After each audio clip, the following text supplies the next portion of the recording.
जय माता दी। आइए सुनते हैं पितृ श्राद्ध के 10वें दिन माँ महालक्ष्मी की व्रत कथा। एक समय महर्षि श्री वेद व्यास जी हस्तिनापुर पधारे। उनका आगमन सुन महाराज धृतराष्ट्र उनको आदर सहित राजमहल में ले गए। स्वर सिंहासन पर विराजमान कर चरणोदक ले उनका पूजन किया। श्री व्यास जी से माता कुंती तथा गांधारी ने हाथ जोड़कर प्रश्न किया, हे महामुने, आप त्रिकालदर्शी हैं, अतः आपसे हमारी प्रार्थना है कि आप हमको कोई ऐसा सरल व्रत तथा पूजन बताएं जिससे हमारा राज्य लक्ष्मी, सुख संपत्ति, पुत्र पौत्रादि व परिवार सुखी रहे। इतना सुन श्री वेद व्यास जी कहने लगे, हम एक ऐसे व्रत का पूजन व वर्णन कहते हैं जिससे सदा लक्ष्मी जी का निवास होकर सुख समृद्धि की वृद्धि होती है। यह श्री महालक्ष्मी जी का व्रत है जिसे प्रतिवर्ष आश्विन कृष्ण अष्टमी को विधिवत किया जाता है। हे महामुने, इस व्रत की विधि हमें विस्तार पूर्वक बताने की कृपा करें। तब व्यास जी बोले, हे देवी, यह व्रत भाद्रपद शुक्ल अष्टमी से प्रारंभ किया जाता है। इस दिन स्नान करके 16 सूत के धागों का डोरा बनाएं, उसमें 16 गांठ लगाएं, हल्दी से पीला करें। प्रतिदिन 16 दूब व 16 गेहूं डोरे को चढ़ाएं। अश्विन क्वार कृष्ण अष्टमी के दिन उपवास रखकर मिट्टी के हाथी पर श्री महालक्ष्मी जी की प्रतिमा स्थापित कर विधि पूर्वक पूजन करें। इस प्रकार श्रद्धा भक्ति सहित महालक्ष्मी जी का व्रत पूजन करने से आप लोगों की राज्य लक्ष्मी में सदा अभिवृद्धि होती रहेगी। इस प्रकार व्रत का विधान बताकर श्री वेद व्यास जी अपने आश्रम को प्रस्थान कर गए। इधर समयानुसार भाद्रपद शुक्ल अष्टमी से गांधारी तथा कुंती अपने अपने महलों में नगर की स्त्रियों सहित व्रत का आरंभ करने लगी। इस प्रकार 15 दिन तक बीत गए। 16वें दिन अश्विन कृष्ण अष्टमी के दिन गांधारी ने नगर की सभी प्रतिष्ठित महिलाओं को पूजन के लिए अपने महल में बुलवा लिया।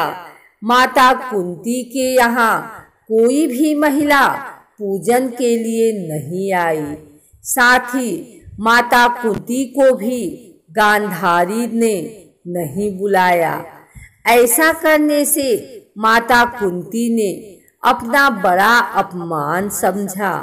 उन्होंने पूजन की कोई तैयारी नहीं की एवं उदास होकर बैठ गए।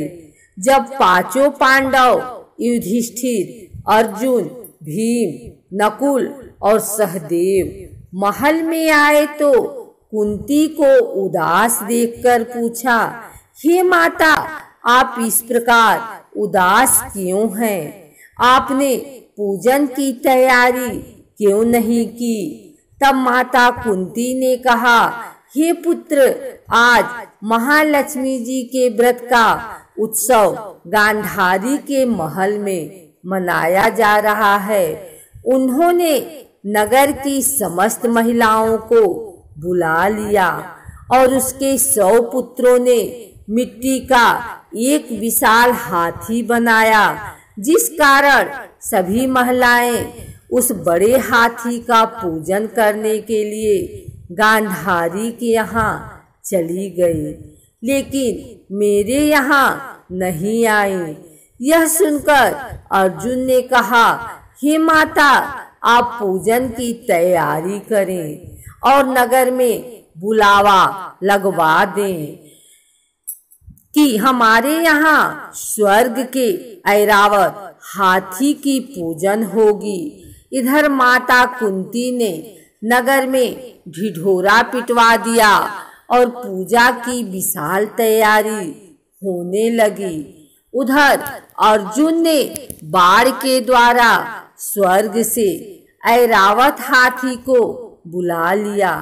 इधर सारे नगर में शोर मच गया कि कुंती के महल में स्वर्ग से इंद्र का ऐरावत हाथी पृथ्वी पर उतार कर पूजा जाएगा। समाचार को सुनकर नगर के सभी नर नारी, बालक एवं वृद्धों की भीड़ एकत्र होने लगी। उधर गांधारी के महल में हलचल मच गई। वहां एकत्र हुई सभी महिलाएं अपनी अपनी थालियां लेकर कुंती के महल की ओर जाने लगी। देखते ही देखते कुंती का सारा महल ठसाठस भर गया। माता कुंती ने ऐरावत को खड़ा करने हेतु अनेक रंगों के चौक पुरवाकर नवीन रेशमी वस्त्र बिछवा दिए।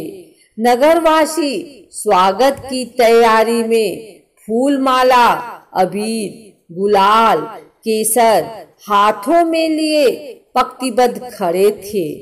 जब स्वर्ग से ऐरावत हाथी पृथ्वी पर उतरने लगा तो उसके आभूषणों की ध्वनि गूंजने लगी।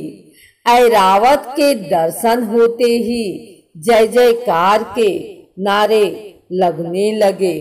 सायंकाल के समय इंद्र का भेजा हुआ हाथी ऐरावत माता कुंती के भवन के चौक में उतर आया। तब सब नर नारियों ने पुष्पमाला, अबीर, गुलाल, केसर आदि सुगंधित पदार्थ चढ़ाकर उसका स्वागत किया।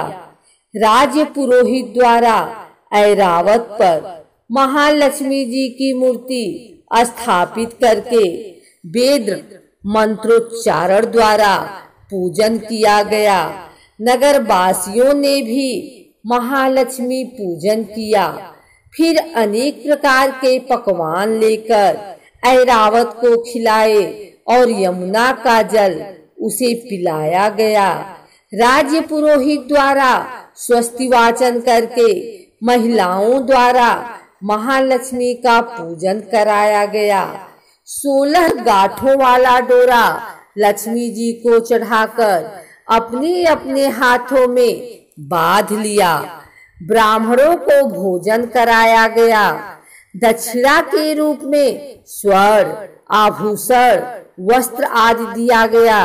तत्पश्चात महिलाओं ने मिलकर मधुर संगीत लहरियों के साथ भजन कीर्तन कर संपूर्ण रात्रि महालक्ष्मी व्रत का जागरण किया।